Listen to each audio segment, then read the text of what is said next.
Ito ng mga televiewers sa Asinso Samis News Channel sa uban pang mga social media nga na diri ang Samis observer o si Fernando Dudong Margaminto sa DXTD. Nitong oras itong makauban si Kapitan Adelpin Ignacio Jr. Itong kapitan diri sa Barangay Kunuman Norte, kalabot kini sa mga ongoing project sa Asinso Samis Administration. Kap, mayong hapon ang imong ginabi sa itong mga suki nga televiewers, Kap. So, mayong hapon natong tanan, no? Labi na gid nga sa mga media nga karon dinhi Ignacio. So, una sa tanan, ako ang pagbati og mayong hapon ni Mayor Indy Waminal, ni Governor Henry Waminal og ang ato ang Congressman Ando Waminal. So, maayong hapon natong tanan. So, about sa LGU project sa ako ang barangay, una, is katong ako ang irrigation nga na hugno gyud panahon sa atong ting-ulan, atong last year, November. So, mo to nga ang mga tao nangita gyud og kining sulti nato nga tubig kay wa na gyud kay kining irrigation mo gamit kay namo sa amo ang mga panginahanglanon. Labi na gyud ang mainom namong tubig diri is wala pa gyud. So kining number 1 nga kini sa irrigation is magamit sa mga kuan sa hayop, paglabas sa mga tao, kaligo sa mga tao is mao gyud. So mao nga ato ang na-requestan kani ni Mayor Indy nga batabang may nga kabahin sa mga irrigation. So wala gid niya gi dugay-dugay ni Mayor giyaging gihatagan dayon og pamaagi nga initial nga repair sa amo ang irrigation ni tagaan mi og 339,000 para sa repair sa irrigation. So par karon ang irrigation is nahuman na. So salamat kayo Mayor nga gitubag dayon ang amo ang pagpangayo. So ikaduha, aduna po diri sa barangay sa LGU nga project dinhi sa LGU nga area dinhi sa sports complex. Aduna kitay ongoing upat ka tennis court, goal tennis court nga ongoing project sa pagkakaroon sa LGU. So kana siya is phase 1 nga project kay mao kana nga ipatag kay kabalo mong kita to sa tong area nga pati magitong butod rolling dayon gamay repatag. So phase 1 mo tong ipatag na to daan, ipapatag daan. So mo tong mahuman na siguro mga July. So mahuman na puhon. So mo na target sa LGU nga mahuman by July. So mo tong posible nga mabudgetan na po na ni Mayor nga additional para sa mao na gyud nga kining tennis court na gyud nga mahuman. Kay mo kana ang basin magamit na nato karong target ni gobernador nga diri ang i-held ang ato ang palarong pambansa pohon. So mo to nga ipadali gyud ni Mayor hindi nga mahuman ang maong proyekto dinhi. So maura to ang sa LGU project karon dinhi nga nahimutang sa ako ang barangay. Kani tennis court, Kap, maulagway ni mo kapon sa kanindot nga pagkalastan, upat kang magtapad ang upat. Sa ako ana pong na kuan na hibalan na nadunggan ako ni Mayor nga posible nga mahimo nga indoor nga tennis court. So ang giuna lang niya is kato lang sa yung makita lang nga madulaan na ang tennis court. So posible nga ingon man to siya nga butangan o kining poste nga plaster of poste. So posible nga mahimo ng indoor ug nanay atop. So mas nindot gyud kayo tanawon ug nindot gyud kay magamit sa ato ang mga katawhan nga manulaay. Ang Kap, ang Kinuman Norte posible mahimo ning town center sa mga town center diri sa Dakwenso sa amin tungod aning do na po tayo sports complex nga dako kayo. Unsa update ani Kap nga project Kap?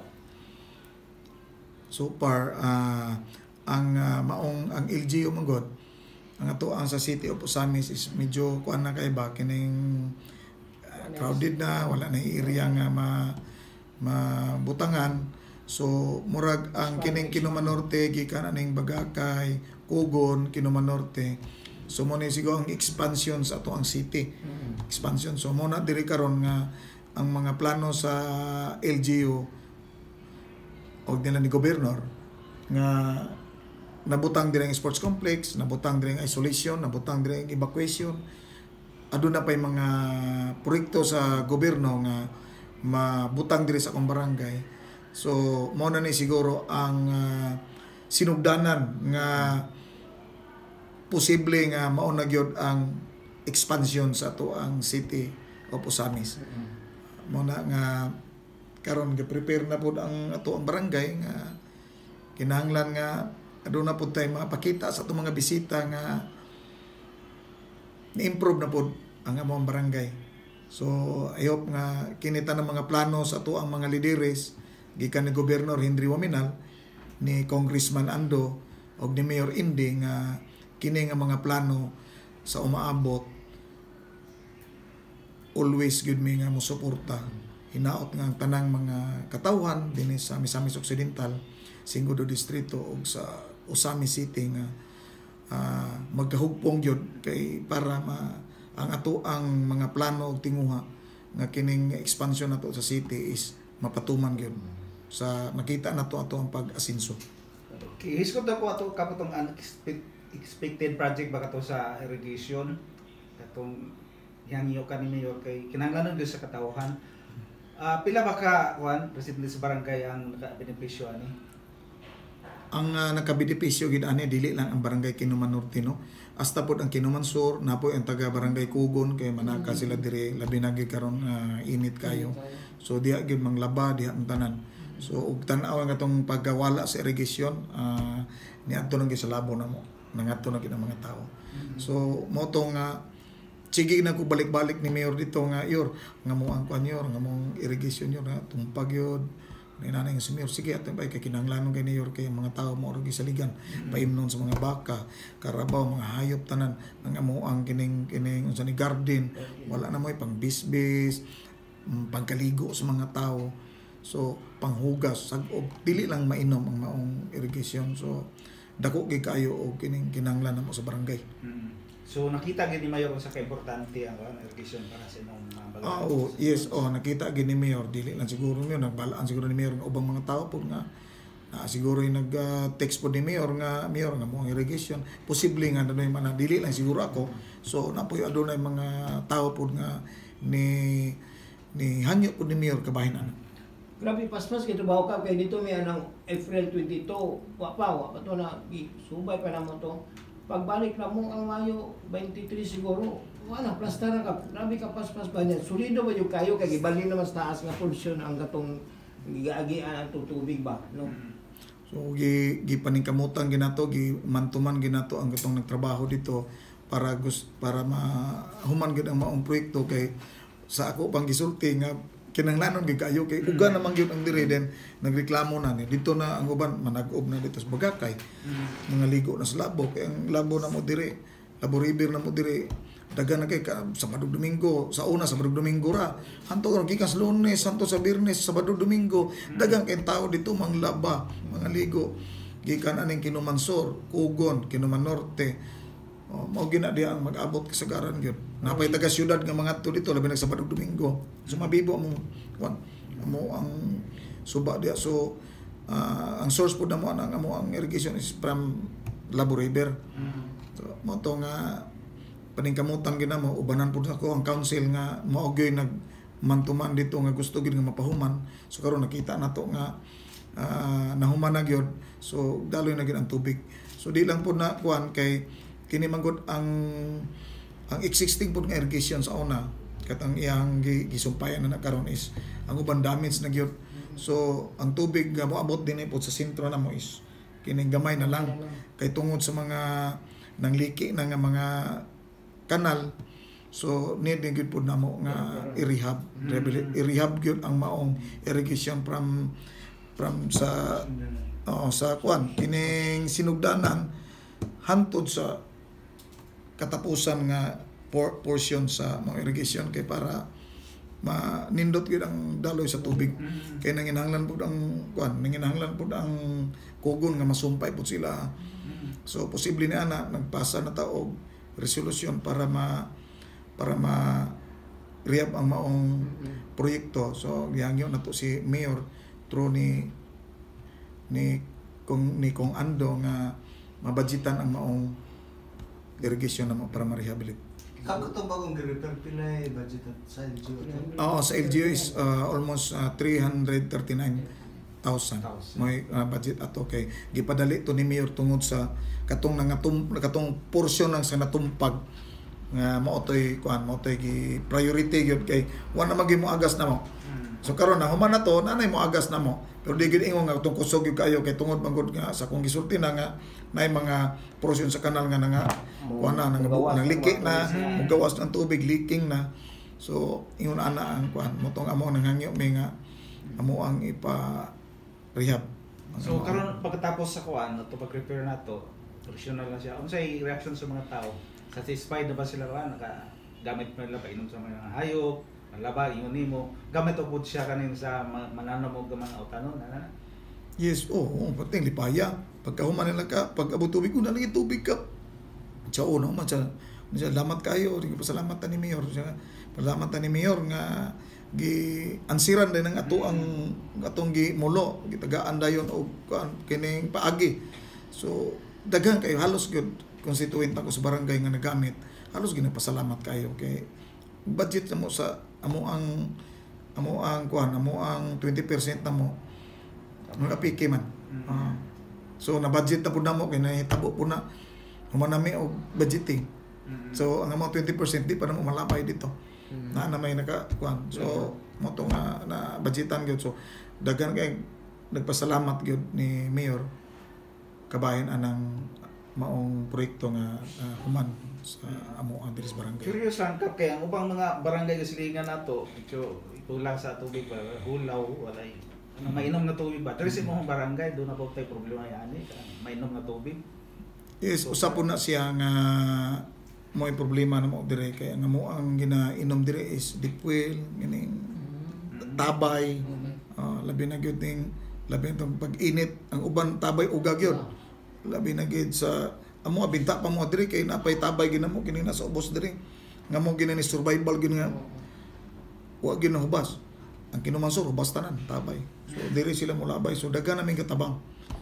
So karon mo nang naningkamot gyud si Kong Ando ug si Mayor nga kining tubig dia sa kining pulikin dia sa gala nga mahuman gyud para ma-distribute ang pulo ka barangay diri sa Usamis. Labi na gyud diri sa kong barangay kay naa diri sports complex.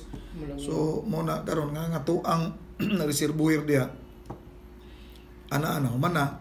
So ang atuan na lang is ang tubig na lang gyud nga support para masudlan ang mga reservoir kay gikan ang duha ka source na. Ang katong karaan is pulikin na isa ka source ana nga diri sa kining Malindang to sa tumoy kanang mutawag bitaw nila kanang marog buko-buko sa anay dia kanang nadia. Pero part na sa Tanggob. Nice source da ka kusog. Nice source nga kusog dia mo na gitrabaho si gobernador kuan pa si gobernador sa una congressman pa siya sa una. Moto nga gihangyo na mo ang Tanggob sa una nga mo'y kuan sa source. So duha na ka intake sa Tanggob nga nagamit. So karon perti man layua so na trabaho diri padulong diri pag-abot din magsige magkadaot dito, sige kadaot. So gibudgetan gina ni gobernador sa una og 10 million. Kana nga project nga maabot gid karon ongoing ang trabaho na. Karon ang kuan ni ana is sige ka damage mo tong amot yon sa katong pagkakuan kana bitong tubo nga kuan dito sige kanang ulan atong last year nga landslide tanan dito sige kaputol ang tubo so moabot ang tubig diri gamay ra kayo. Ang tubo niya PVC dili katong tubo nga. Katong yung 4 man siguro na. Utaw? Dili katong PVC o PVC. So karon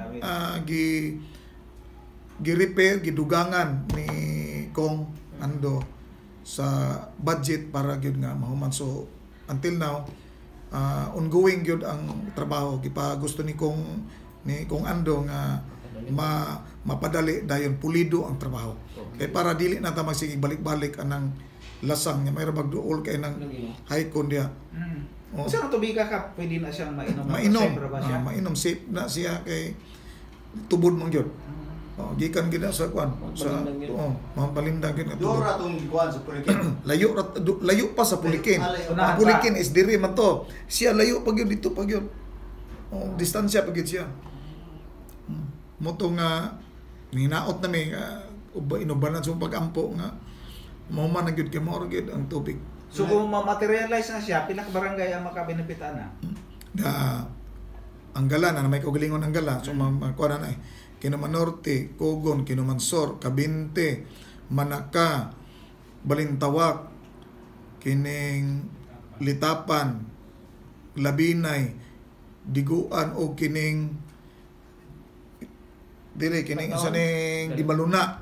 Mo na target na mo sa una kay okay, nagrupo mi sa una mga barangay kapitan nagkuan mi og kanang rural water system about anang tubig ini mahuman kay na mo sa barangay din kaning Ruwasa rural water system na mo.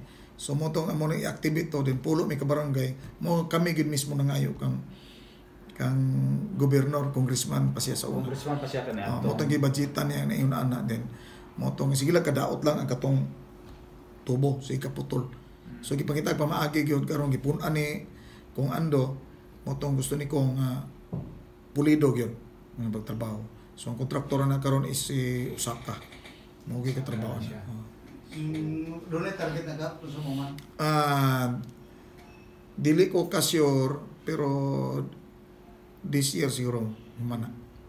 Katubig na may puhon. Kabulo mo kasi trabaho ron dito. Sige trabaho. Kada kana imong giingon dili na mao katong day dam nga gihimo dito subang sa labo. Lahi pud na boss kwanto siya tama naay nakuha na ko dia katong solar na nga mo pump sa tubig amo na sa kang mayor na sa kuan sa to sa city nakuan pud ako na kasi engineer mo may puiga nagsulti na ko nga na pump dia di mo pasa pud dia murag duha na nakabuk ang source na mo. So ang labay dia para og naay kuan ditong isa depende kung naapoy naay backup. So murag kini may una mahuman kini atong solar kuan dia water system. Mas maayo nun pud na kay dito sa labo pero di siya mainom. Wa pa ko kabalog og gibangag wa pa ko kana po da pero gibangagan siguro na basi gidipwil nila dito. So posible pero gisuyop sa labo na dito to mainom siguro. No? Pero kana to sa Pulikin katong ingon mo na Mainom to. pa kinahanglan to siya og power supply kinahanglan to og solar o diretso na. Di na dito man to. Kusog man siya. Tubod man gito. So mag-abang na tato, mag-ana ra tato. Baba na itangke. Naitangke na kuanto to intake dito katong pundos tubig bakit do man nakabuk sa tanggub gud.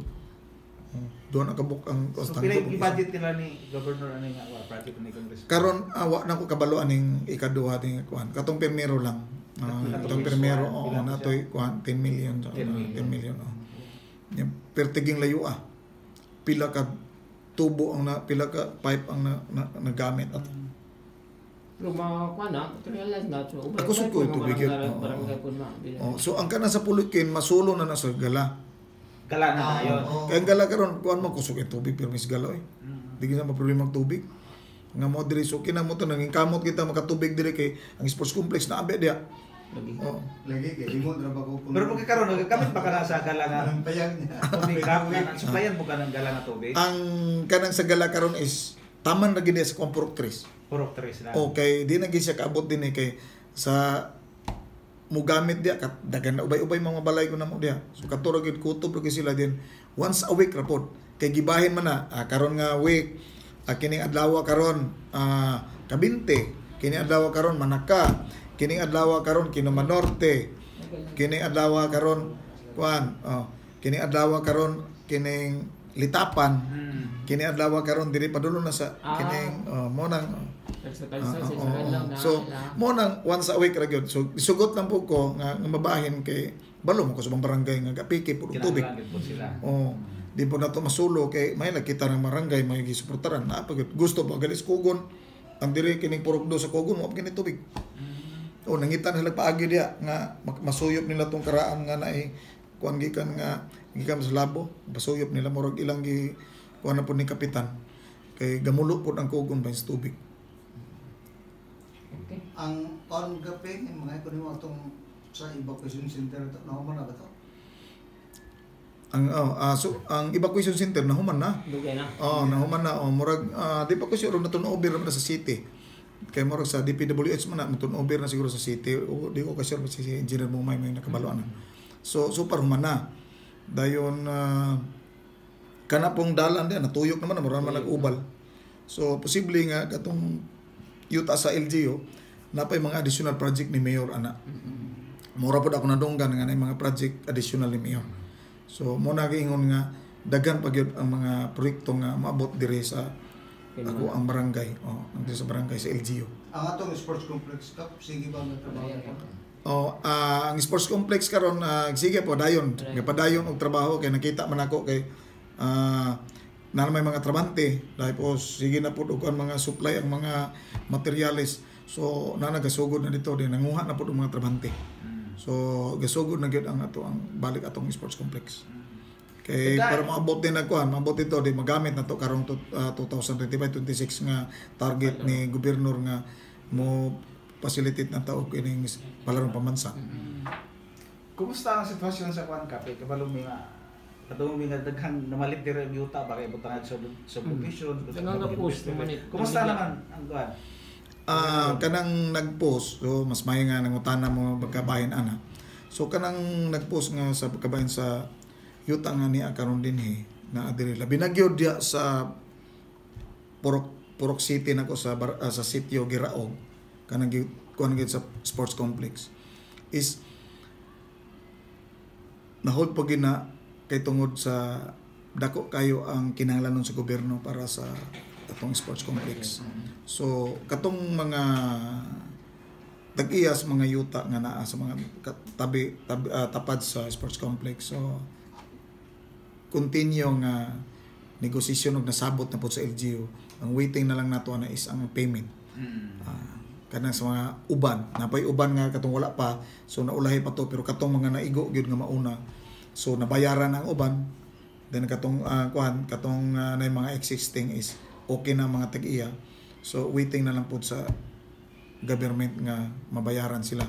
So kato pong mga tag-iya yuta nga katong na po dire sa Pikas nga labi na gyud kining kanang Pipuli Foundation o kining Hordini.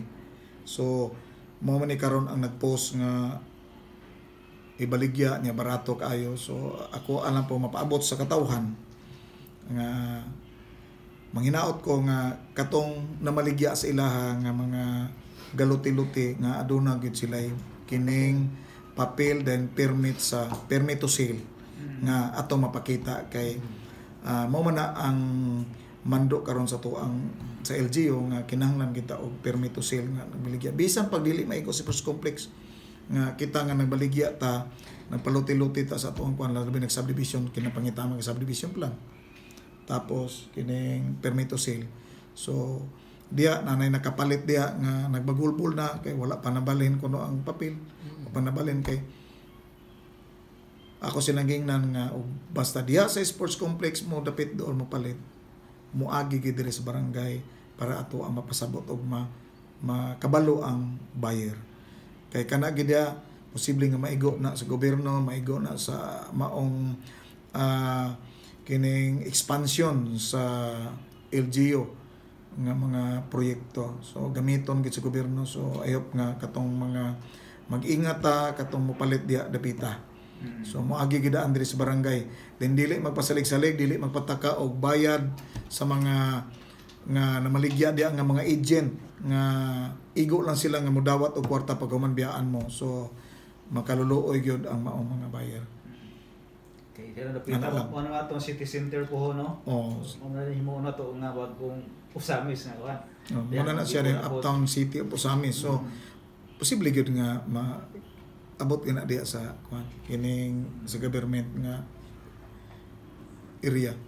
So kung naibalaan diya is kaning gidak-on gilapdon diya almost mga 100 hectares reduce from sports complex center. Government property na government siya. Property nga magamit. So dako-dako gyud nga maong kuan. So mo to nga mag-ingat kita sa nga mga kapalit diha kay posible mapalit nimo og milyon mapalit sa gobyerno og 150 na lang 200. So, sayang kayo ang kwarta. So inaana na lang siguro. Okay, pero taas-taas sa itong kwantok, no? Kung napamiula na pangutanan ni Mukat, pwede siguro dahil ang imot siguro panakop ang mensahe ka. So far maura tong ako ang mapaabot nga mga proyekto nga naadiri nga nahisakop sa barangay.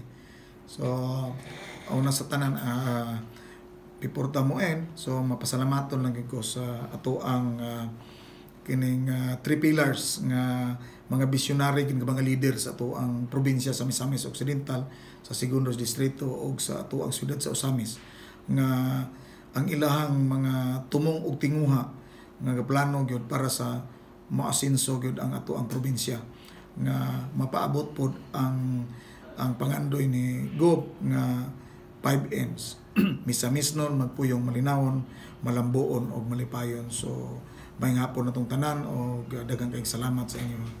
Okay, dagang salamat doon si Kapitan Delphin Ignacio Jr. sa Barangay Kiraman Norte, Osamis City.